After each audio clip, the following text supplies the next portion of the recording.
I do remember when I first became president that the previous December in 1977 it would have been, ACC had stopped all payment to physiotherapists based on some behaviours as perceived by ACC of one or two physiotherapists.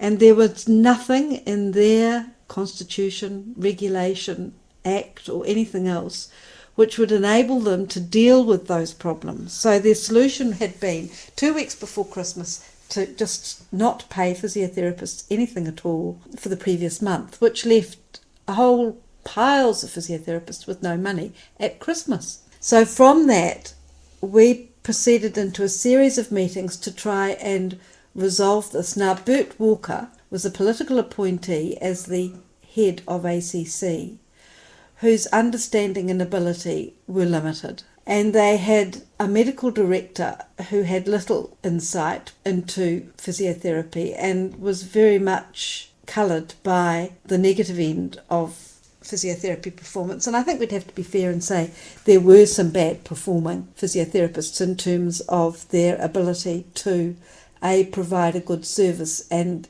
an effective service, and B, take their money from ACC, which, if memory serves me correctly, was in the vicinity of around about $3 per patient, and there was an urge for it to go up to $6 a patient. And we entered into these discussions around all of these issues, which had become so fraught. The private practitioners under Mike Lamont were very specific in terms of their needs and very non-responsive to certain suggestions, which often were very irrelevant suggestions because lack of knowledge and lack of insight on the part of ACC were very limited. It got to such a point of conflict that we had arranged a meeting, I can particularly remember this, on the 20-something floor of ACC in a large conference room. And because of the lack of trust and the potential for legal action that had been developing over this time, the whole room was wired with microphones and tape machines because no minutes would be taken. We weren't seen to be reliable in terms of our trust in them to present good minutes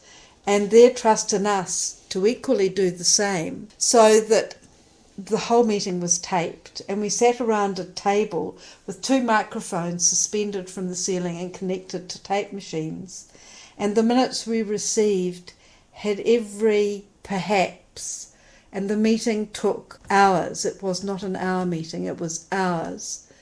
So that the minutes were almost meaningless. The standoff tactics with ACC continued to such a point that, give them their due, they decided they had to try and better understand this professional group. And I can see myself sitting in my office on the lower ground floor of Christchurch Hospital, talking with the medical advisor to ACC, and he said to me, "I've got some good news. We have appointed a physiotherapist to work in ACC, and this will solve all the difficulties we've had because we will have one of your profession inside the corporation." He said his name is Mark Avery, and with all due respect in 2007 to Mark Avery, wherever he may be, I knew that the private physiotherapists would see this as one of the biggest non-events that ACC had ever placed upon them. To be fair, I mean, it didn't make a huge deal of difference to the physiotherapists, that appointment. He didn't have a reputation with his own that enabled them to communicate that effectively with ACC. But he was the first of what has become a very respected position in ACC in many situations.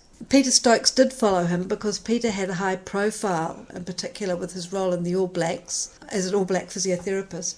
I don't know what the outcome of that was in terms of the parting of the ways, but I think it did move a step forward in terms of improvement by ACC of what physiotherapy was all about, especially with the sports injury group. Then it moved on to appointing people in a range of roles in ACC, some of whom were physiotherapists and some of whom became program managers in physiotherapy matters. And that is the case today, and there have been some very good people in that role.